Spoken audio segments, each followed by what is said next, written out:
um convite bacana aí que vocês me fizeram, muito obrigado. Fora o fato de que é sempre bom ser lembrado num convite como esse, é bacana participar de um curso desse, né? Envolve muita coisa, por mais que seja um tempo curto para a gente apresentar, mas faz um apanhado geral de tudo. E talvez o fato de ser um tempo curto até ajuda, porque é bom que os alunos vão atrás das coisas sabendo dos tópicos que eles precisam estudar, né? Bom, então vamos começar. Eu vou contar hoje para vocês um pouco sobre processamento de dados de RMN e metabolômica, né? Vai ser uma introdução rápida, eu vou passar por etapas e mostrar alguns detalhes que valem a pena ser ditos. Em algum momento eu vou fazer, lógico, uma comparação com a parte de massas, mas nunca comparando o fato de você ter que usar um ou outro, mas, se possível, se tiver dinheiro, principalmente, a fazer os dois, certo? Que os dois são realmente complementares. Bom, então vamos lá. O que é metabolômica em poucas palavras? Bom, isso não vai ser interativo, então não vou ficar esperando resposta, ok? Bom, a gente pode dizer coisas que é e que não é. Na verdade, metabolômica tem uma definição ampla para caramba, mas a gente pode falar que não é a análise qualitativa de todas as substâncias em um organismo, porque isso seria impossível, a gente já viu isso com as outras apresentações. Não é também uma análise quantitativa de todas as substâncias, da mesma forma que a qualitativa é impossível, a quantitativa, bom, é mais impossível ainda. E também não é a determinação do perfil químico de um organismo. Bom, isso seria a caracterização metabólica e conforme a gente já viu até, acho que a professora Marina contou isso, isso estaria mais dentro da análise do metaboloma e não do metabolômica, da metabolômica, né? Eu, pessoalmente, gosto de caracterizar a metabolômica como uma abordagem e não, e não uma característica de um estudo, né? O seu estudo está classificado pelo seu study design, está classificado pelo planejamento, pelas perguntas que você quer fazer. E aí você tem a opção, muitas vezes sim, muitas vezes não, de utilizar uma abordagem metabolômica, que aí sim se confunde com toda aquela etapa, como o Ricardo estava comentando no começo da apresentação dele, que nada mais é do que o método científico, né? É você utilizar alguns padrões, não padrões de substância, mas algumas técnicas padronizadas e réplicas e um planejamento realmente para te permitir um resultado que seja estatisticamente relevante. Se não for estatisticamente relevante, não é um resultado científico praticamente. A gente pode dizer mais ou menos assim, curto e grosso, certo? E se não tiver réplicas e um estudo e um planejamento em cima das réplicas, não vai ser estatisticamente relevante. Bom, a gente pode partir desse princípio e caminhar em sequência disso. Ok, então, uma discussão que a gente pode fazer rapidinho é essa parte de qualitativa ou quantitativa. E aí a gente pode entrar nessa comparação entre espectrometria de massas e RMN. Aqui está um gráfico que eu coloco aqui. Cadê meu mouse? Está aqui. Deixa eu botar o pointer, fica mais bonitinho de passar. Esse aqui é um gráfico que compara a evolução do termo metabolômica em quantidade de artigos, em ocorrências no PubMed, né?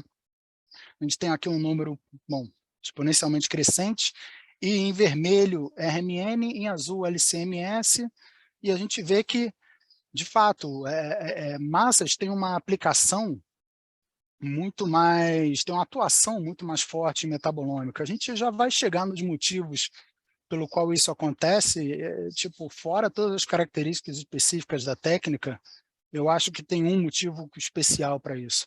Mas a RMN tem a sua aplicação, tem suas vantagens e não deve ser descartado, né? Como eu disse, se possível, se tiver dinheiro e capacidade técnica analítico para fazer isso, use os dois, que só vai aumentar a abrangência do seu estudo. Ok? Então, o que poderia ser comparado aí? Qual o potencial quantitativo do RMN comparado ao massas, que eu acho que é uma característica principal do RMN? é que em RMN a intensidade do sinal depende puramente da presença de um núcleo ativo, certo? Enquanto que a intensidade do sinal em massas depende do potencial de ionização de uma substância. O que isso significa? Significa que quando você está tratando de RMN de hidrogênio, no caso, se você tem um próton na molécula, na estrutura, esse próton vai gerar um sinal, e esse sinal é diretamente relacionado à concentração daquela substância, entendeu? A gente sabe que diversas substâncias, que uma estrutura muitas vezes produz vários sinais. Tudo bem, isso é só uma característica do que vai acontecer. Enquanto no massas, a resposta a resposta do sinal que uma substância produz no massas, ela é dependente não só da concentração dela, mas do potencial de ionização. Então, essa intensidade desse sinal ela é modulada pelo potencial de ionização. Por isso, você precisa, no massas, ter um padrão específico para quantificar, por exemplo. Você precisa de um padrão o mais parecido possível com a sua molécula, que deve ser conhecida. Enquanto, a princípio, no RMN, você não precisa nem conhecer aquela substância. Lógico que não faz sentido quantificar alguma coisa que você não conhece. Mas você pode pegar uma substância totalmente diferente e usar como padrão interno e quantificar algum sinal de uma substância dentro do espectro de RMN. Basta que aquele sinal esteja puro. O que eu digo puro? Puro não é a substância, o espectro puro. É um sinal que não tem sobreposição com outro sinal, com outros sinais. Tá? Isso é só um detalhe que deixa claro o potencial quantitativo do RMN frente ao massas, certo? De novo, não é uma vantagem que vai desfazer de um ou de outro, é só uma característica que deve ser considerada sempre. Ok? Bom, então, que informações que a gente consegue produzir, retirar do RMN? Eu vou passar por essa parte introdutória um pouco rápido, porque o Gilson já também navegou por tudo isso, ok? Bom, características úteis, reprodutividade. Reprodutibilidade, isso é a maior vantagem do RMN, é altamente reprodutivo, enquanto que uma análise por LC-MS, por exemplo, é passível de muitas variações. Talvez o fato principal para isso seja o fato da amostra não entrar em contato de fato com o equipamento. No RMN, a amostra fica dentro do tubo, enquanto no massas, a amostra é injetada dentro do massas. Isso causa vários efeitos degradantes, sujeira e tudo mais. Bom, não destrutivo. Eu também não concordo muito com não destrutivo, mas vamos lá, porque eu não considero massas destrutivo, né? Se pega 1 miligrama e faz um fracionamento disso e injeta no massas, vai ter sinal. Enfim, preparação de amostras passas, com poucas etapas, de novo depende do objetivo, mas informação estrutural e quantificação absoluta. Então, a gente tem principalmente reprodutibilidade, informação estrutural e quantificação absoluta. A gente vai falar um pouco de informação estrutural, já falei de quantificação absoluta. As desvantagens críticas são baixa sensibilidade, enquanto no RMN, aqui são valores bem educadinhos, tá? A gente consegue ir mais baixo do que isso, mas vamos dizer por alto que em RMN eu detecto coisas por volta de poucos, concentração baixa de milimolar, tirando meu foco aqui, enquanto que em massas a gente acaba indo a algumas ordens de grandeza abaixo em concentrações de micromolar, né? De novo, a gente pode ir mais baixo do que isso em ambos os casos, mas na rotina mesmo a gente fala sempre de milimolar, ok? A instrumentação inicial cara. Isso daqui é um detalhe interessante. Um RMN, um bom RMN de 600 MHz, com todo completinho, cryoprobe e tudo mais, pode ser bastante mais caro que um bom sistema de LC-MS, por exemplo. Mas uma vez que você tem o equipamento, a análise por amostra tende a ser bem mais barata do que uma análise por amostra por LC-MS, por exemplo. Ok? Não vou comparar com CGMS, que é brincadeira, né? CGMS é bom demais. E o amostrador automático. O amostrador automático do RMN é uma coisa que não é tão comum. Deixa eu ver se eu tenho uma foto dele. Eu vou ter mais na frente. É uma coisa que não é tão comum, o que torna muito caro. É esse robô aqui, que vocês podem ver bem aqui. Ó. Esse robô aqui, ele faz tem capacidade de 5 RECs de 96 amostras. E isso é muito mais caro que um amostrador automático normal. E eu acho que isso é um efeito limitante que acaba, é uma característica limitante que acaba, uma desvantagem nesse caso, acaba limitando muito o uso do RMN como técnica analítica para metabolômica. Se não fosse esse preço, eu acho que eu apostaria que aquela curva lá do RMN estaria acompanhando massas. Ou talvez as pessoas estariam usando os dois. Bom, vamos seguir em frente. Então, informações a nível atômico. A gente está falando de deslocamento químico. Bom, cada núcleo, cada átomo, né, cada núcleo ativo, ele vai ter um ambiente químico, que é um ambiente eletrônico, né, caracterizado pelos elétrons que estão circundando lá, estão fazendo aquela densidade eletrônica na estrutura, e cada núcleo vai ter esse ambiente diferente do próximo núcleo. E isso vai ser representado pelo deslocamento químico, certo? A vizinhança de cada um desses núcleos também será refletida na multiplicidade que esses sinais apresentam, que vão ser divididos em dupletos, ou tripletos, ou multipletos, conforme esse valor aqui de acoplamento escalar, que é representado pelo J. E o número dos átomos, que tem a ver com a concentração também de cada átomo, de cada núcleo ativo, que vai também ter alguma relação com a concentração da substância, é refletida na integração dos sinais. Então, a gente tem deslocamento químico, valores de constante de acoplamento, que é aquele J, e integração de sinais. Essas são as três principais informações que o RMN nos dá. Ok? Então, a gente tem uma substância pura, ela é comum de nos produzir um espectro, né? Um espectro com vários sinais daquela substância pura, onde cada núcleo ativo, nesse caso de próton, ela vai produzir um sinal. Esse sinal pode ser multipleto, pode ser simpleto, pode ser dupleto, pode ter uma característica específica de cada sinal. O importante é que cada núcleo vai produzir um sinal, e esse sinal é equivalente a, bom, se a gente normalizar, 1. Coloquei aqui 1x. Sendo que quando você tem tipo um tripleto, você tem um sinal com 3 vezes aquele tamanho, ok? E a multiplicidade dos sinais reflete informações sobre vizinhos, ok? Então, uma estrutura com N números de prótons magneticamente não equivalentes produzem N número de sinais. Então, o espectro é uma bagunça, ok? Só que você pode ver isso num copo meio cheio ou copo meio vazio, né? Ou é uma bagunça, ou é um espectro altamente característico de uma substância. Bom, esse é o ponto-chave do RMN. Se uma substância produz um sinal complexo, produz um espectro complexo o suficiente que seja característico de uma só substância, é relativamente fácil, uma vez que você tem aquilo no banco de dados, óbvio, mas é relativamente fácil você identificar aquela estrutura com um grau maior de certeza do que você faria por outras técnicas. Deu para pegar isso? Então, vamos seguir em frente. Então, aqui, só para mostrar um exemplo, esse daqui é um espectro, não é um espectro de urina, é um espectro de plasma, se não me engano, e eu estou sobrepondo aqui um espectro da glicose. Claro que a glicose vem em alfa e beta, né, que isso eu estou fazendo esse espectro aqui em D2O. Então, a gente tem a sobreposição dos sinais aqui, ó, caracterizando a glicose dentro desse espectro bastante complexo de plasma, que tem uma série de substâncias aqui dentro. Tá?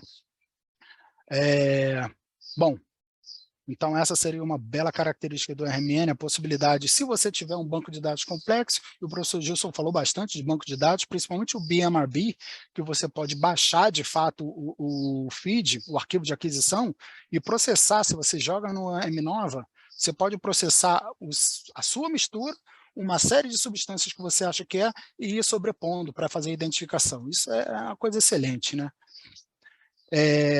Beleza. Então, vamos falar de fato das etapas de processamento e tudo que a gente quer saber.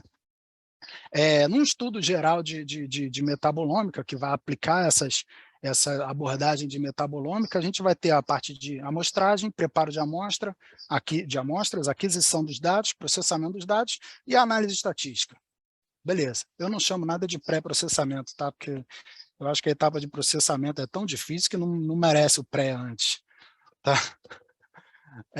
Eu vou focar um pouco mais agora nessa parte de aquisição dos dados e processamento, mas vou falar um pouquinho de preparo de amostra só porque eu acho interessante. Tá? Me dê esse luxo aí, por mais que o Gilson tenha falado já alguma coisa. Bom, coisas que você precisa prestar atenção. Solubilidade da amostra. Não adianta você querer usar um solvente sem testar a solubilidade da tua amostra, certo? Isso serve para qualquer coisa.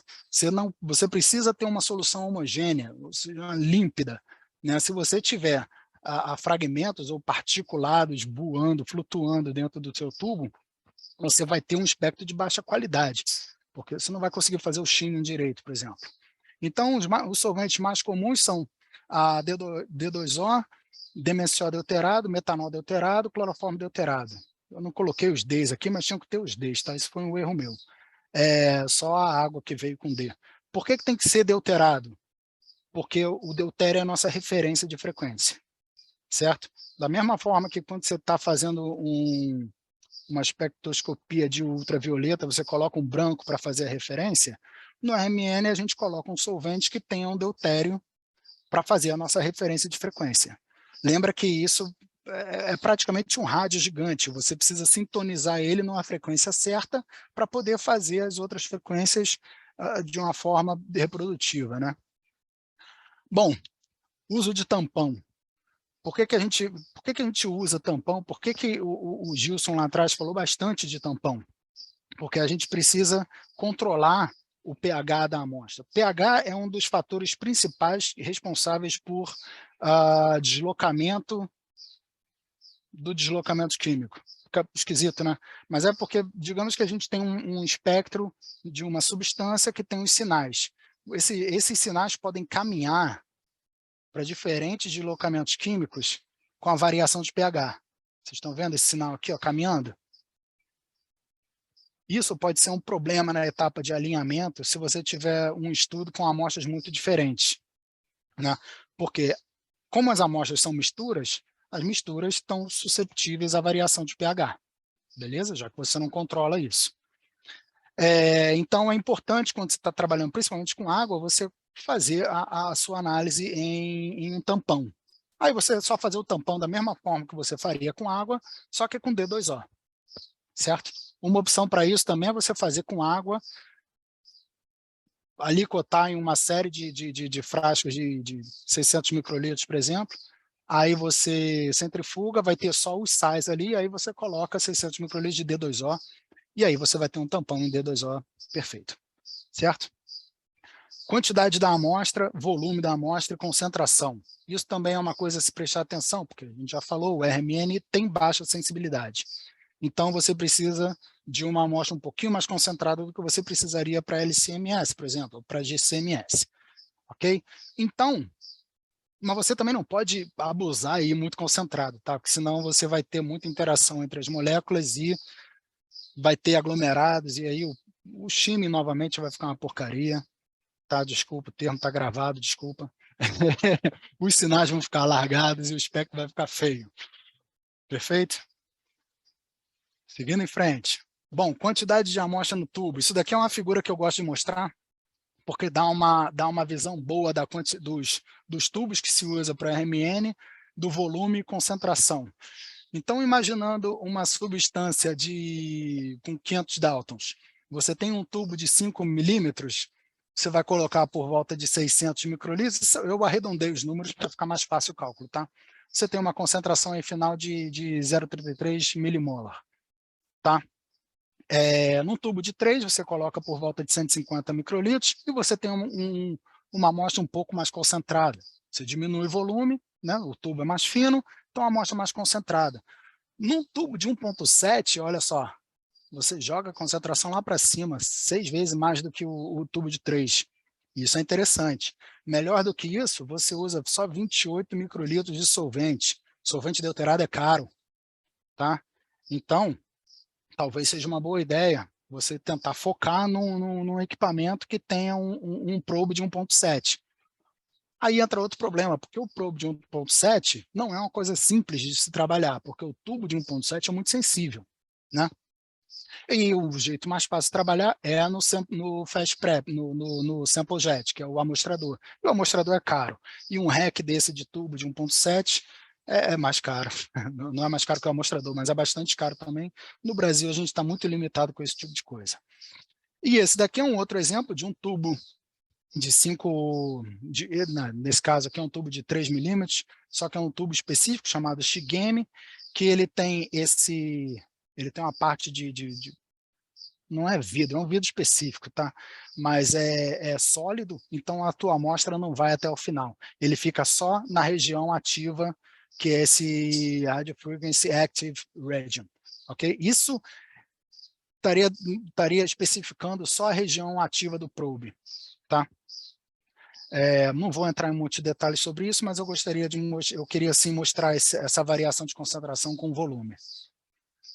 Beleza, então vamos lá para a aquisição dos dados.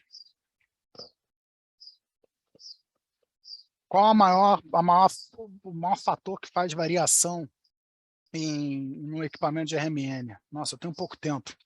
É a potência do equipamento, tá? Então, como o Gilberto já falou, o professor Gilson já falou, a gente tem, quanto mais potente o equipamento, a gente tem maior intensidade dos sinais, certo? Isso por quê? Porque a gente tem uma distribuição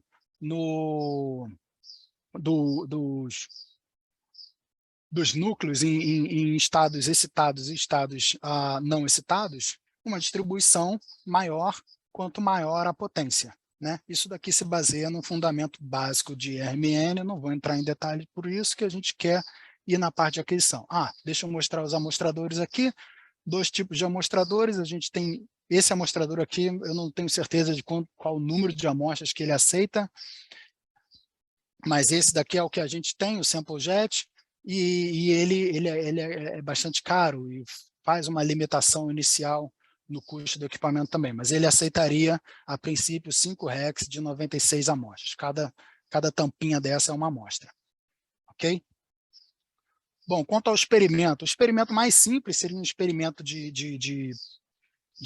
próton, né? De um experimento de próton, onde você tem um pulso e um intervalo para aquisição do feed. Feed, então, seria isso daqui. Isso daqui, esse desenho engraçado aqui, tem a ver com o sinal que foi produzido lá no receptor do RMN e vai ser decaído conforme o tempo, conforme a etapa de relaxação daquele sinal que foi excitado. Certo? E ele produz um espectro como esse. Existem variações desse espectro unidimensional que nos interessa. Uma variação boa é esse noise aqui, que ele tem um perfil de pré-saturação do solvente e nos permite uma saturação do solvente bastante boa. Então, quando você está fazendo o experimento, você está dando vários pulsos, né? Você não quer dar um pulso só, que isso seria equivalente a um scan, certo? E você quer dar vários, você quer repetir, já que a gente tem pouca sensibilidade, você quer repetir o experimento e somar o feed. Tá? Esse retorno engraçado aqui é justamente a relaxação disso daqui, dessa setinha que representa o vetor de magnetização desse núcleo aqui, certo? É esse retorno aqui que tem esse decaimento exponencial. Por isso que a gente chama de feed, que é Free Induced Decay. Tá? Bom, então alguns parâmetros importantes.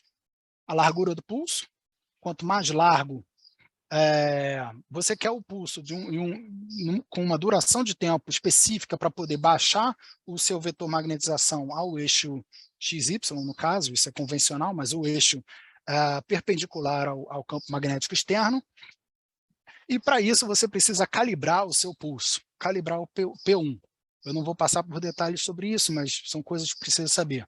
O tempo de relaxação, esse tempo de retorno aqui, o ideal seria 5 vezes o tempo de relaxação daquele núcleo mais lento, certo? E isso a gente usa só para quantificação, de fato. Em geral, a gente usa tipo 2 segundos. Número de scans nos permitirá, então, a definição melhor de sinais menores, então você repete o experimento várias vezes para que aquele sinal pequenininho acabe sendo mais detectável a partir da linha de base, certo? E tem que tomar cuidado com supressão do sinal, método que vai usar, potência que vai usar, frequência, temperaturas e gradientes. E, lógico, a qualidade do tuning, lock e shimmy. Isso são coisas específicas da técnica e não vale a pena entrar aqui em detalhe. Bom, então você faz isso para uma amostra, você faz toda essa série de otimização para uma amostra, depois você coloca sua sequência de amostras e você tenta reproduzir, principalmente, tempo de relaxação, número de scans, método de supressão do sinal e as temperaturas. Tá? Largura de sinal, você vai ter que simplesmente admitir que uma vai ser a mesma para todo mundo. E o gain também, às vezes, depende do estudo.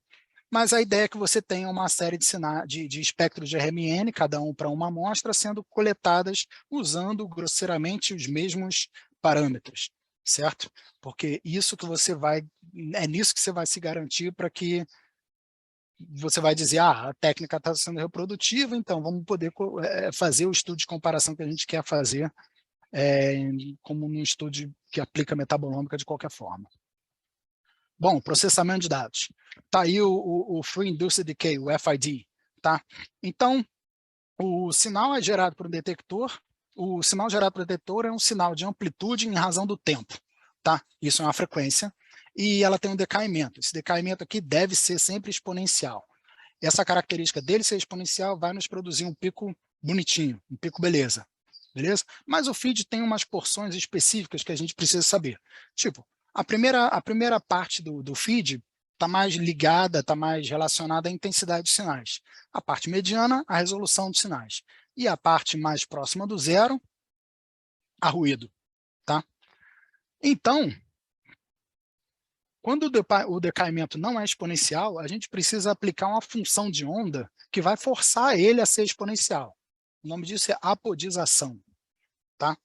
Então, digamos, esse daqui é um espectro, é um feed legal, exponencial, e esse daqui é um sinal ideal. Às vezes, o feed está assim, a gente chama de truncado. E aí o sinal vem assim. A gente precisa forçar ele a ir a zero. Não a zero, mas a chegar perto de zero. Então, você bota uma função de apodização lá, e ele fica mais próximo a essa situação ideal. Outra possibilidade é usar uma função de predição linear, onde você vai reproduzir, você vai predizer esse decaimento aqui com as frequências que você consegue identificar daqui e vai meio que predizer o resto do feed, certo? É isso que acontece, não dá para entrar muito em detalhes sobre a matemática de estudo.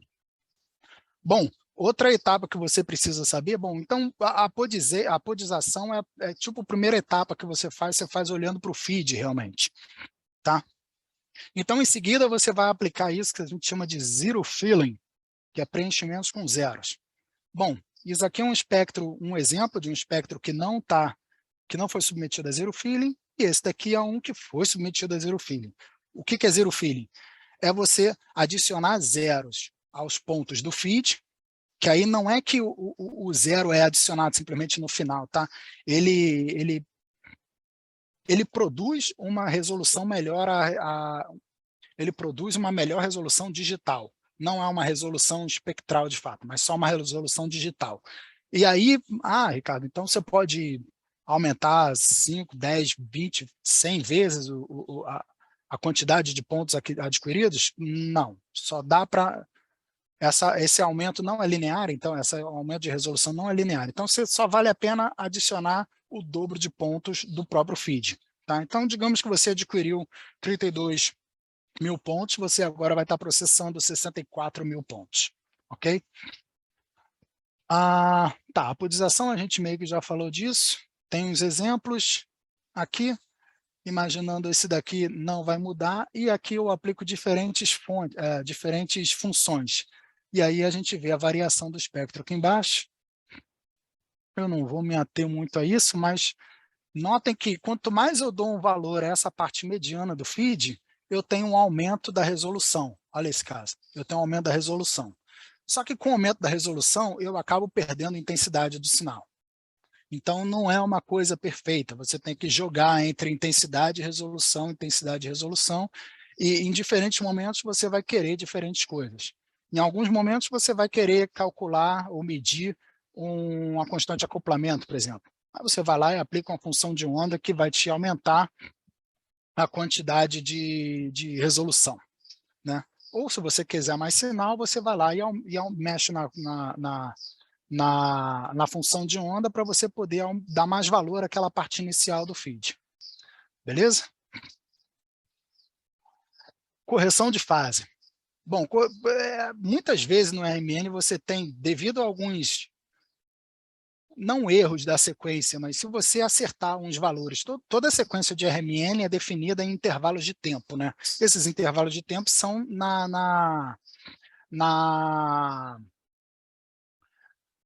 são numa medida de microsegundos ou milissegundos, tá? Então, cada errinho que acontecer, você vai ter um erro de fase, ou do próprio não homogeneidade do magneto, você pode produzir um erro de fase. Esses erros de fase vão ser de fase 0, que é independente da frequência, ou de fase 1, que é uma coisa dependente da frequência. Bom, um erro de fase 0, você vê o mesmo erro no espectro todo. Enquanto que um erro de fase 1, você vê num canto sinais legal, em fase, e no outro canto sinais fora de fase. A correção de fase é uma função matemática que você aplica e tenta equilibrar todos os picos buscando uma forma absortiva completa. Ok? É isso que se faz, tem que ser feito. Referência.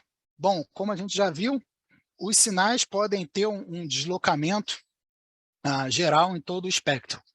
Primeira coisa que se faz depois da manipulação de cada espectro, mas aí a gente já, nessa etapa de referência, por isso que está 1 aqui, e o processamento eu já chamei de 0. Nessa etapa de referência, eu estou pegando um sinal de referência, que na maioria das vezes a gente usa DSS, tá? E marco ele como 0. Então, toda a amostra vai ter uma concentração lá, 0,5 milimolar de DSS, por exemplo, no tubo. E todo o espectro vai aparecer um sinalzinho perto de 0. O pessoal da química orgânica está acostumado a ver TMS, né? Mesma coisa, está lá o sinalzinho perto de 0. Então, a gente vai dizer, em todos os espectros, que aquele é o 0. O nome disso é referência. Então, se eu somar todo, eu posso ter uma situação. Se eu pegar todos os espectros e sobrepor, eu posso começar com uma situação como essa, e aí eu acabo com uma situação como essa. Tá? Então, deslocamentos químicos são sempre referenciados a um 0, se eu tiver DSS ou TMS. Outra opção é fazer em cima do solvente, mas vamos focar aqui no DSS. Ok? Bom, tem uma etapa que eu faço que é a exclusão desses sinais perturbadores, que eu vi que foi uma pergunta até, foi feito no outro professor Gilson na época, na outra apresentação, e sim, a gente remove sinais que são indesejáveis. Sinais como o sinal residual de água do D2O, por exemplo, eles não vão te dar resposta nenhuma na parte analítica posterior a essa. Eles só atrapalham, na verdade. E outros sinais também só atrapalham, tanto a ureia também em amostras de urina só atrapalha. Então, o que você faz? Você tira. E quando você tira, você substitui por 0. Substituir por 0 pode não ser uma boa ideia em alguns momentos, mas, em geral, não causa problema no PCA e no PLS, por exemplo. Se você tiver zeros no final, nos cantos, é interessante isso, eu não sei a matemática disso. Se tiver 0 nos cantos, vai ter problema no PLS, no PCA. Vai ter algum problema, você vai ter uma tabela cheia de not a number, né? Mas se tiver no meio, isso não vai ser um grande problema. Você tira e a gente faz isso rotineiramente, ok? Alinhamento dos sinais. Bom, a gente já viu que os sinais têm uma variação, sim, com pH. A gente já fez não só pH, tá? Densidade também das substâncias, constantes G elétricas, tem uma série de características não só do solvente, mas da mistura, das substâncias que estão ali naquele solvente, da tua mistura, realmente, ela pode levar a pequenas variações. Bom, primeiro a gente já fez a referência. A referência não garante alinhamento, tá? A referência a gente só colocou todo mundo no mesmo eixo, certinho ali na mesma referência. Depois a gente precisa alinhar. E aí existem diversas técnicas para isso, eu não vou mergulhar em cada uma das técnicas, mas vamos mostrar esse exemplo aqui. Bom, esse exemplo eu aumentei aqui essa parte, mas olha, antes do alinhamento aqui, esse sinalzinho aqui, ou esse daqui, né, eles não estão bem alinhados. Depois que eu aplico uma função de alinhamento, eles estão melhor alinhados aqui. Tá? Qual a melhor técnica para alinhamento? Bom, não se sabe. Pega, testa e vai vendo. Ok? Então, existem diversos métodos. ICO-Shift tende a ser o melhor para quando você tem muitas amostras, tipo mais de 100 amostras, o pessoal prefere usar o ICO-Shift. A CCAL é uma técnica antiga, bastante usada, Raft e PAFT. No meu caso, por alguma, eu não sei exatamente por quê, mas por algum motivo, eu tenho usado muito PAFT, quase todas as análises que eu faço, o PAFT funciona quase perfeitamente.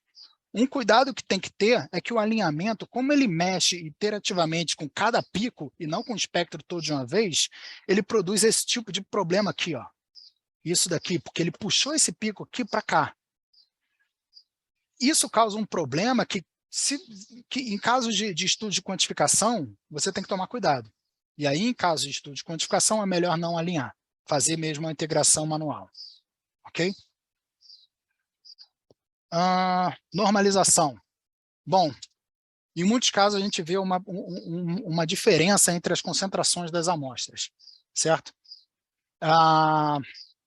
Como resolver isso? A gente aplica funções de normalização, certo? Então, o objetivo é cancelar a variação sistemática. Tá? Cada espectro, então, é multiplicado por um valor constante, e esse valor constante pode ser definido por diversos métodos. Então, o método de normalização é mais ou menos sempre o mesmo, mas aí aquela função de normalização, aquele valor daquela constante de normalização que varia dependendo do método. Ok? Então, aqui eu tenho um exemplozinho do que seria a distribuição das amostras antes da normalização e depois da normalização. Bom, cada método, então, ele tem uma qualidade específica e é muito difícil, teria que ter uma aula inteira só para falar de normalização e de escalonamento, tá? E aí seria melhor chamar um estatístico, porque é complicado. É complicado. Bom, então, em termos estatísticos, para que se faz normalização? Para aproximar os dados à distribuição normal. E para que a gente quer aproximar os dados à distribuição normal? Não é iterativo, não posso perguntar. Porque toda a estatística que a gente usa depois são estatísticas paramétricas e toda a estatística paramétrica foi desenvolvida com base na distribuição normal, certo? Então, a gente precisa que os nossos dados se aproximem da distribuição normal. Beleza? Tá aqui, então, eu represento aqui, isso daqui eu desenhei, tá? Isso aqui são figuras de dados reais, mas isso daqui eu desenhei só para exemplificar o que seria a distribuição normal, beleza? Então, de novo, aquelas são os métodos, então diferentes métodos, a área total, probabilistic coefficient, quantile, ou intensidade de um único sinal. Todos são métodos que funcionam bem. Essa intensidade ou integral de um único sinal é uma coisa que se faz com muito cuidado, você tem que garantir que a substância não está, como é que é o nome? Complexando com nenhuma macromolécula, por exemplo. Muito se faz normalização em cima do DSS, por exemplo, mas em certos casos, o DSS está complexando com proteínas ou macromoléculas do plasma, por exemplo, e aí isso pode criar um problema na etapa de normalização. Bom, Probabilistic Coefficient é uma boa técnica para se investigar, eu tenho usado bastante, tem funcionado bem. E as pessoas também gostam muito do quantile quando você tem um número muito maior de amostras, tipo mais de 100 amostras. Ok? Então, o método de normalização deve ser escolhido de acordo com o objetivo. Tá? E tem que tomar cuidado com isso, porque se você normalizar com método, o teu resultado estatístico lá no final vai ser diferente do que você normalizar com outro método. Então, você tem que tomar bastante cuidado com isso, atenção, justificar bem o que você está fazendo, senão pode sempre vir alguém e questionar a validade do seu resultado. Bom, próxima etapa, escalonamento. Bom, eu tenho que dizer que a normalização é um cálculo feito para a amostra, certo? Então, você vê aqui nesse caso, ó, tá aqui o espectro antes da normalização e os espectros depois da normalização. O depois da normalização ainda tem cara de espectro, certo? Isso porque aquela função que foi aplicada para a normalização, ela foi aplicada para todo o espectro. Quando a gente faz o escalonamento é aplicado para cada variável, porque você quer colocar as variáveis em uma distribuição normal, não as amostras. Então, o espectro já não tem mais muita cara de espectro, tem uma cara de bagunça, tudo centralizado no zero. Ok? Então, o que você quer fazer com o escalonamento? Você quer dar importância equivalente a tanto sinais grandes quanto sinais pequenos. E o RMN ele tem uma dinâmica grande, que você tem uma concentração, você consegue detectar concentrações baixas e concentrações altas. Só que, inevitavelmente, os teus sinais de concentração alta eles vão sobrepor os sinais de concentração baixa lá no resultado estatístico, né? Isso acontece. Por isso, você precisa fazer o escalonamento, certo? Então, você precisa ajustar diferenças extremas entre diferentes substâncias, convertendo os dados em diferenças entre a concentração em relação a um fator de escalonamento. Então, de novo, existe um fator, antes era de normalização, agora é um fator de escalonamento, e o escalonamento nada mais é do que a aplicação desse fator em cima de todas as variáveis, sendo que existem vários métodos para determinar aquele fator, certo? Autoescalonamento, Pareto, VAST, intensidade de um único sinal. Bom, eu não vou mergulhar nisso tudo, deveria talvez, porque isso é processamento, mas não dá muito tempo. Alguma coisa que a gente tem que chamar a atenção é que qualquer aplicação de escalonamento pode gerar uma inflação dos valores pequenos. Inflação é meio esquisito, né? Não sei se é essa a palavra. É paranoia de inflação mesmo. Bom, o que eu estou querendo dizer com isso? Pode um sinal pequeno ficar inflado e a resposta dele ser overfitted, né? ser supervalorizada. Então, tem que tomar cuidado com isso também. De novo, como sempre, eu diria para processar os dados, ir até o final, a análise estatística, analisar, ver se faz sentido, volta, reprocessa e vai fazendo esse ciclo até você chegar a um resultado de mais valor. Ok? Bom, salvar os dados para a análise estatística. Bom, está aí uma parte importante, né? Então, você precisa, antes de qualquer coisa, antes de você começar o estudo, antes de você começar a amostragem, você precisa ter toda a parte do study design, do planejamento, bem definida, certo? Todo mundo já concorda com isso, que a gente já escutou isso diversas vezes aqui. Então, a primeira etapa é definir o metadata. O que vai ser o metadata? Vai ser uma lista com todas as substâncias, com todas as amostras, não substâncias, desculpa, com todas as amostras, e o que é cada amostra, quando foi coletada, todas as informações de agrupamento, de classificação e tudo mais. Ok? E a documentação. Toda a documentação tem que ser mais bem documentada possível. Certo? Isso porque o pior pesadelo que tem para alguém que está fazendo alguma coisa parecida com metabolômica é você perceber que tem um erro na ordem das amostras ou que você não identificou as amostras corretamente. Esse é o próprio pesadelo. Você gastou uma fortuna à toa. Bom, agora vamos responder uma outra pergunta que veio. To be or not to be? Certo? Bom, isso é uma coisa que eu botei de última hora. Eu particularmente não gosto muito de bin ou bucketing. O que é isso? Bom, isso é um procedimento que se faz onde você soma as intensidades dos pontos de um intervalo de frequência, um intervalo com uma frequência fixa. Pode ser fixa, inicialmente foi desenvolvido de forma fixa, hoje em dia já tem vários métodos que te permitem fazer um bucketing variável. Mas aí eles são somados e são jogados como se fossem as intensidades de vários pontos somados e jogados dentro de um bucket, dentro de um pote, certo? Então, em vez de um espectro, você vai ter um gráfico de barras, praticamente, certo? Para que você faz isso? Para reduzir a dimensão dos dados. Enquanto você tinha antes 64 mil pontos, agora você passa a trabalhar, por exemplo, se você usar o 0.4 ppm, 0.04 ppm, você passa a ter 1.3 mil pontos. Isso é bom? É bom para o seu computador. Só que aí, né, você acaba jogando fora informação. Multiplicidade de sinal, por exemplo, vai para o lixo, certo? Há casos que você precisa fazer isso e há casos que seria melhor você não fazer isso. Uma boa vantagem desse bucketing, do binning, é você compensar possível erro de alinhamento. Às vezes é impossível você alinhar todo mundo, ok? Então, para trabalhar com isso, você acaba fazendo o binning. Qual o problema? Perda de resolução e dificulta na etapa de identificação. Deixa eu mostrar um pouco disso. Isso daqui seria um resultado de um loading de um PLS, eu acho, e de uma análise que foi binning, né? Olha só esse espectro aqui, certo? E esse daqui abaixo foi uma análise feita, não é da mesma amostra, ok? Mas é uma análise feita, esse daqui são os loadings de uma análise feita em full resolution. Quer dizer, eu não fiz binning, isso daqui são todos os pontos, cada ponto é um ponto. Então fica muito mais fácil você analisar, você considera que os sinais virados para um lado, deixa eu recolocar isso, é impossível que uma substância produza sinais que vão ser tanto indicativos de um agrupamento quanto de outro agrupamento, certo? Isso é todo um fundamento baseado em até métodos de identificação.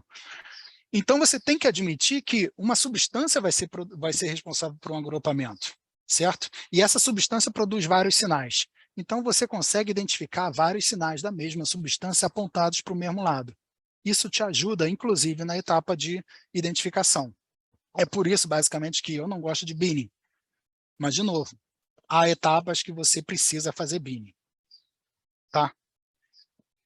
Beleza, então. Deixa eu avançar aqui, só porque eu estou... né? Posso ir indo, né? Tá. Deixa eu trazer isso daqui, porque isso é interessante. Aí eu pulo a parte de identificação, mas essa parte é interessante. Bom, minhas indicações. Como é que eu faço toda essa parte de processamento dos dados?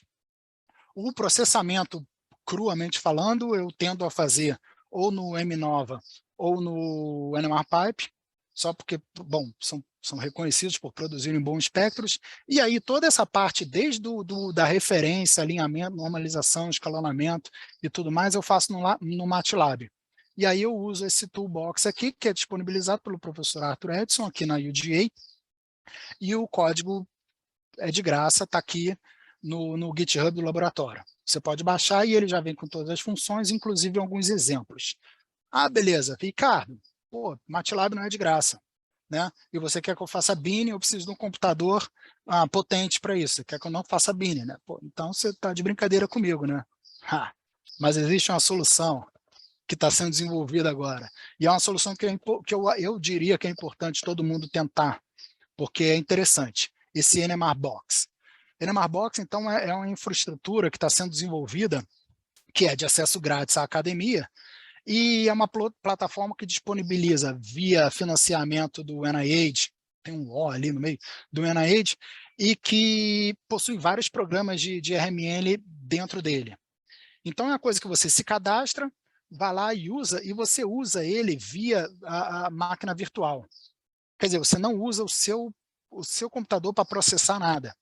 Você acessa o computador deles, que são computadores muito mais poderosos que os nossos, e você usa toda a sistemática do computador deles. Você pode, inclusive, desligar o seu computador, que vai continuar rodando lá no seu login, depois você abre de novo e pega o resultado.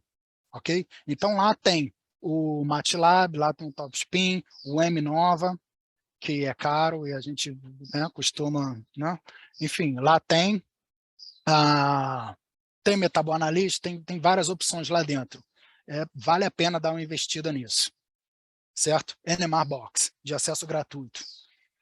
Então, está aqui o site, você entra, faz o login institucional, ele confere se você está numa instituição acadêmica e vai te dar um acesso gratuito, ele te mostra todos os programas que tem e você pode abrir várias possibilidades de máquinas virtuais. Uma vez que você abre uma máquina virtual dessa, vem com essa cara, mais ou menos. Então, aqui eu estou na minha, e isso é só um print screen, tá? E aí eu peço para abrir o MATLAB e ativo o Metabolomics Toolbox. Por aqui, eu passo a ter acesso e poder processar os meus dados todos no MATLAB, onde eu tenho toda a parte de importação dos dados do Bruker, por exemplo, faço a referência, transformo todo o meu espectro em tabela, retiro regiões inúteis, ou corto as arestas do espectro, né? Que não me interessa pegar o finalzinho do espectro, que aquilo está perturbado. Então, eu corto os cantos, retiro regiões inúteis, faço a minha etapa de alinhamento, e a maioria das figuras que eu mostrei foram retiradas daqui. Normalização, tem vários métodos de normalização, aqui é o PQN que eu estou usando, escalonamento e um PCA, dentre várias outras opções de cálculos que eu posso usar. Ok? Então, essa é a minha principal indicação, por mais que eu tenha passado rápido por toda uma etapa que é importante de processamento e tratamento dos dados, como muitas pessoas vão rever isso, eu acho que o mais importante seria tentar ir para o NMRBox, MATLAB, Metabolomics Toolbox, para processar os dados de RMN lá. Ok? Fica mais fácil e é mais indicado. E tem toda uma infraestrutura sendo produzida por trás disso. O BMRB está, na verdade, lá dentro agora. Certo? Eu vou pular essa parte de identificação porque eu acho que já passei muito tempo, certo? Podemos mais uns 5 minutinhos, talvez? Pode? Então vamos embora. Bom, para identificação, o professor Gilson já falou um pouco disso, mas eu vou, como eu mantive aqui, né? Vamos lá. Bom, numa primeira etapa você teria os dados unidimensionais para fazer a identificação, certo? Como dados unidimensionais, que informação que você tem? Deslocamento químico, multiplicidade de sinal e intensidade dos sinais. Você pode fazer no unidimensional se você tiver disponível um spike de um padrão, e aí você produziria algo do tipo, só que em vez de eu estar sobrepondo aqui um espectro, eu estaria aumentando esses sinais da glicose, nesse caso. Glicose é um problema fácil, né? Muitos das substâncias em biofluidos estão disponíveis para comprar e você pode simplesmente usar. Mas produtos naturais ou outras fontes menos comuns, esse tipo de spike é muito difícil. Bom, então uma opção para te gerar mais confiança nessa etapa de identificação, você pode, né, caminhar para uns espectros bidimensionais. Então, isso daqui eu mostro só não preciso mostrar muito isso, você pode caminhar para os espectros bidimensionais. Então, em vez de você ter só o deslocamento químico do próton, por exemplo, você vai ter o deslocamento químico do próton, e no que o próton está ligado, se for o caso de um experimento bidimensional homonuclear, ou se for heteronuclear, você tem o próton ligado ao carbono, certo? Então você adiciona, é como se você estivesse adicionando mais uma dimensão nessa identificação. Então, se você traçar um paralelo com massas, é como se no 1D você tivesse o MS Level 1, né, que seria só os precursores, e o 2D seria como se você tivesse os fragmentos, né? Como os fragmentos em massa, você aumenta a confiança daquela identificação anotada para o MS1, no 2D, em RMN, é a mesma coisa. Você gera um perfil é um perfil mesmo de sinais nesse ambiente bidimensional que vai caracterizar a substância. Então, por exemplo, um HSQC, eu tenho os prótons que estão ligados aos carbonos. Então, eu boto essas setinhas azuis aqui apontando o próton a seu carbono. Hidrogênio é seu carbono, hidrogênio é seu carbono, essa seta tinha que estar para trás, acho que está. Então, eu tenho aqui uma distribuição entre uma janela espectral que antes era só de 10 ppm para o próton, agora eu tenho 10 ppm vezes 150 ppm. Então, além de eu aumentar, gerar mais uma informação para essa identificação, eu tenho uma dispersão dos sinais muito mais ampla, certo? Porque eu não estou mais espremendo todos os meus sinais dentro de uma janela espectral de 10 ppm. Agora eu estou numa janela espectral de 10 ppm por 200 ou por 150 ppm. Isso me leva a uma distribuição de sinais bastante grande. Tá? Isso daqui é um exemplo fácil que eu estou mostrando, tá? Com a glicose. Só porque não faz sentido mostrar exemplo com coisa difícil. Bom, nesse caso aqui é o espectro daquela mesma amostra de plasma, o HSQC, onde eu baixei do HSQC da glicose do BMRB e eu sobrepus ao meu experimental. Vocês podem ver que bate perfeitamente. Isso porque ambos os espectros, tanto do banco de dados quanto o meu experimental, foram feitos em condições padrões, né? Com pH 7.4, em tampão fosfato, tudo certinho. Uma outra opção, eu posso ir para o TOX, como o professor Gilson já mostrou, e ele, nesse caso, ele mostra como se fosse o caminhar dessa conexão entre os prótons vicinais que estão fortemente conectados. Então, eu vejo aqui esse próton conectado a esse segundo, está devagar meu mouse, que está conectado ao terceiro, que está conectado ao quarto, ao quinto e ao sexto. E aí eu vejo essa distribuição dos sinais todos, nossa, meu mouse está horrível, todos conectados aqui em verde, né? E isso me permite também dizer que esses sinais todos fazem parte da mesma estrutura. Isso porque acoplamento escalar sempre indica uma comunicação, uma troca de informações, vamos dizer assim, entre núcleos que compartilham uma ligação química, uma ligação covalente. Então, eu posso garantir que aqueles sinais do HSQC estão, na verdade, ligados entre si nesse TOX, por exemplo. Ou no HMBC, que é um outro experimento que eu gosto bastante, que aí eu faço uma conexão a longa distância entre os prótons e os carbonos. Então, eu tenho aquela dispersão entre dos sinais não só entre a janela espectral do próton, mas também entre a janela espectral do carbono, e eu tenho essa conexão via ligação química, né? Então eu tenho esse daqui foi de novo um espectro de HMBC sobreposto ao espectro experimental, e agora eu não tenho dúvida nenhuma de que isso é uma glicose. Tenho certeza absoluta, na verdade, que isso é uma glicose. Ok? Então, eu só queria mostrar que você traçar esse paralelo, né, entre massas e a fragmentação para expandir a dimensão e gerar a confiança na anotação, no RMN você pode ir para o 2D. É lógico que você não faria 2D para todas as amostras que você tem no estudo de metabolômica, por exemplo, que aí você vai ter 50 amostras. Você não vai adquirir 50 versões de todos esses espectros bidimensionais, mas você pode muito bem fazer isso para amostra de controle de qualidade, o pool, por exemplo. Separa o pool vai até talvez, se você quiser, você pode até concentrar um pouquinho mais ele, e aí você faz toda essa série de experimentos 2D para aumentar a confiança nas anotações. Bom, acho que era isso aí. Obrigado por me deixar estender um pouco. Valeu, Ricardo. Imagina, E eu que é isso aí. agradeço pela grande palestra. Eu mesmo tenho algumas curiosidades, mas vamos começar com as perguntas do chat, então.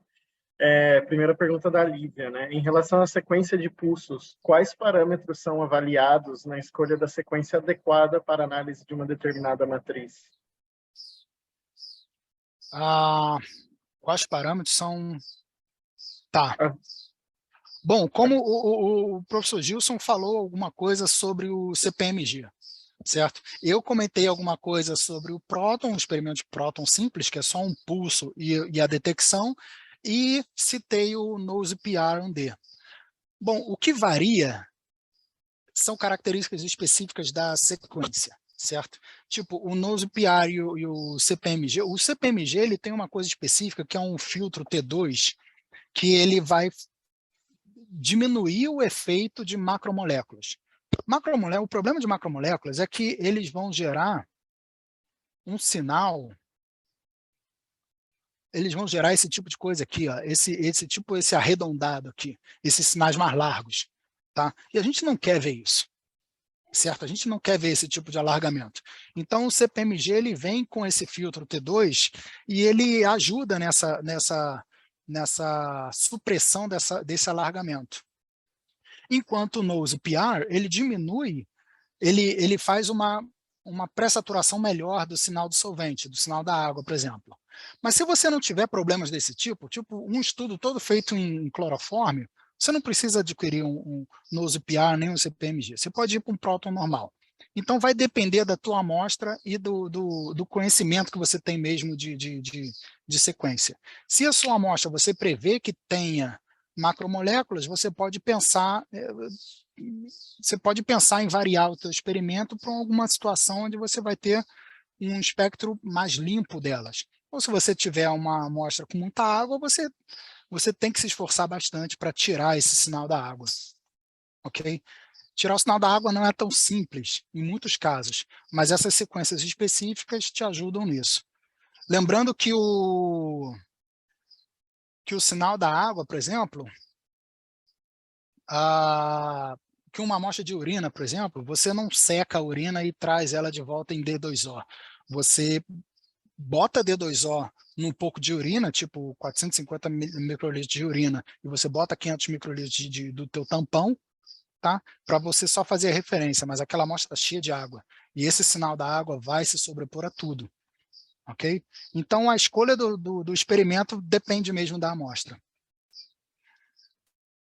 Não sei se eu respondi mesmo. Espero que sim. Acredito que sim, acredito que sim. Tem outra pergunta da Lívia, mas já que você estava comentando também de macromoléculas, né, moléculas maiores, tem uma pergunta da Glória, que é como você vê lipidômica por RMN? Se existe alguma classe de lipídios que é mais favorável para essa técnica? Não, não. Você vê lipidômica fazendo o extrato de lipídios e analisando por RMN. O grande problema de lipidômica, Glória, é que se você vê a cara, se você listar os lipídios todos na sua frente, você vai ver pedaços muito parecidos. Esses pedaços muito parecidos vão ser magneticamente similares, e isso é a mesma coisa que eu dizer que você vai ter espectros muito sobrepostos. Tá? Então, você dificilmente vai conseguir identificar substâncias com sinais puros. E aí o problema disso é que você pode ter. Imagina que você tem dois lipídios muito parecidos, mas um deles classifica um grupo e outro deles classifica o outro grupo. Se essa classificação, se essa contribuição for quase que homogênea, e você tiver uma distribuição homogênea dela nas amostras, o que eu estou falando é viagem, tá? Mas só para exemplificar, o seu sinal no loading talvez seja zero, porque você não vai ver uma resposta disso, porque são os mesmos sinais, porque estão sobrepostos, que vão ter uma contribuição tanto para um quanto para outro. Então, eles vão se cancelar. Então, sim, dá para fazer lipidômica por RMN, só que você tem que tá sabendo que você tem muita sobreposição de sinais, porque as estruturas são muito parecidas. Eu não Perfeito. faria. E uma última pergunta também da Lívia, ela pergunta se você já trabalhou com Amex. Não conheço, então. Não, a gente até tem aqui, mas eu nunca usei. Essa era a pergunta, se você tinha alguma visão a respeito desse software. Não. Teve uma pergunta que foi feita antes, eu não escutei a resposta do Gilson, mas se você faz deconvolução ou não de espectros eu tenho as perguntas aqui, se você quiser comentar. Teve a pergunta, né, em sua rotina de trabalhos, no caso a pergunta foi para o Gilson, então a pessoa, o senhor, utiliza o espectro de RMN completo, removendo apenas regiões estratégicas, por exemplo, da água? Outra Sim. pergunta, bom, pode responder essa, eu passo para outra pergunta dentro da mesma pergunta, mas pode responder essa primeira, então. Bom, eu imagino que eu até tenha respondido isso. A outra opção, trabalhar com o sinal da água lá dentro é inútil, tá? Não vai ser legal, porque você vai ver, como o sinal da água não vai nem alinhar direito, ele vai ser o principal contribuinte para qualquer agrupamento que você vai ver no PCA ou no PLS. Então, vai estar errado. Então, o que se faz é sempre retirar o sinal da água ou outros sinais até que sejam perturbadores e talvez não sejam nada, ou só, sinais alargados de troca rápido, troca lenta. Mas, enfim, não, sempre tira.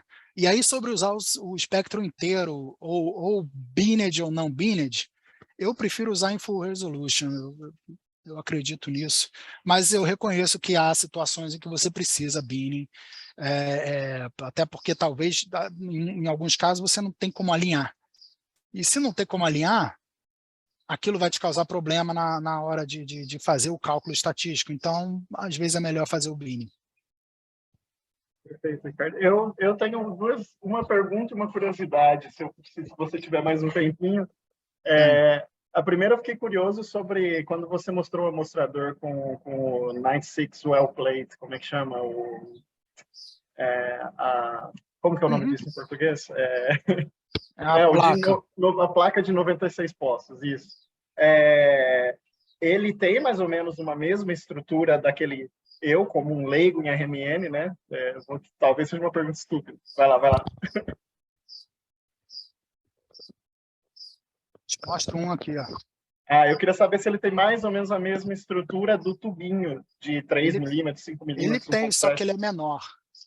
Ele é um tubo menor, enquanto Aham. que eu não vou, eu acho que eu nem tenho aqui. Entendi. Então Enquanto o não é outro a seria mesma. mais ou menos aqui, Aham, ele é menor.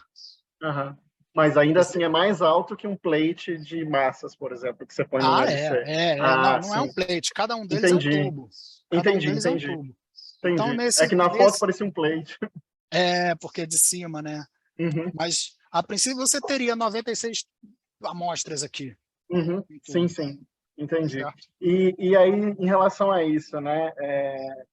Eu também não tenho a menor ideia, agora que você estava falando sobre os tempos de pulso e tudo mais, quanto tempo demora tipicamente para você analisar uma amostra de plasma fazendo metabolômica por RNN?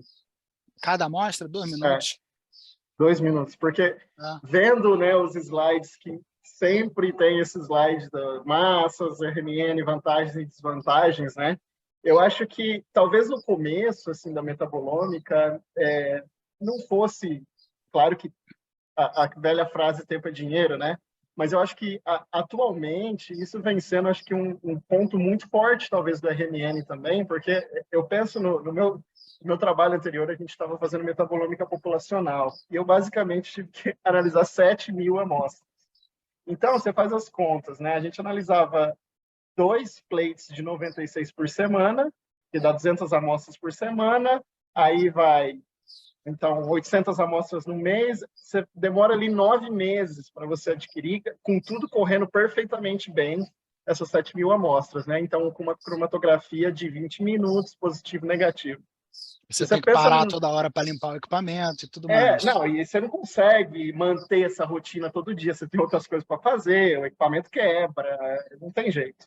Tem que trocar Então, se coluna. você pensar, né, que ultimamente existem muitos estudos que estão trabalhando com 10, 20, 100 mil amostras, estudos epidemiológicos, e pensar numa aquisição de 2 minutos é uma vantagem imensa o tempo que você, né, também economiza com RMN. Por isso que eu quis... É mais barato. Por amostra é mais barato. O problema Aham, é a compra inicial, né? uhum, O problema é a sim, compra inicial. E esses requezinhos aqui, ó, esses requezinhos são caros para burro. Eu não quero nem pensar quanto é que seria isso no Brasil. nossa. Porque no Brasil eu acho que a gente só tem um amostrador desse. Uhum, Eu não sei se está com giba, mas uhum, eu não me lembro, mas deve ser muito caro, uhum, sim. entendeu? A Mas a limitação é... partir do momento que você tem esse dinheiro inicial, Uhum, por amostra fica mais barato. sim. Tanto é que se você for ver em laboratórios que prestam serviço, o preço por hora é quase que a mesma coisa por hora, 1.500 por hora no RMN, ou 1.400 por hora, ou talvez 1.000 no LCMS, mas aí no LCMS por hora você faz o quê? É Duas muito amostras, menos.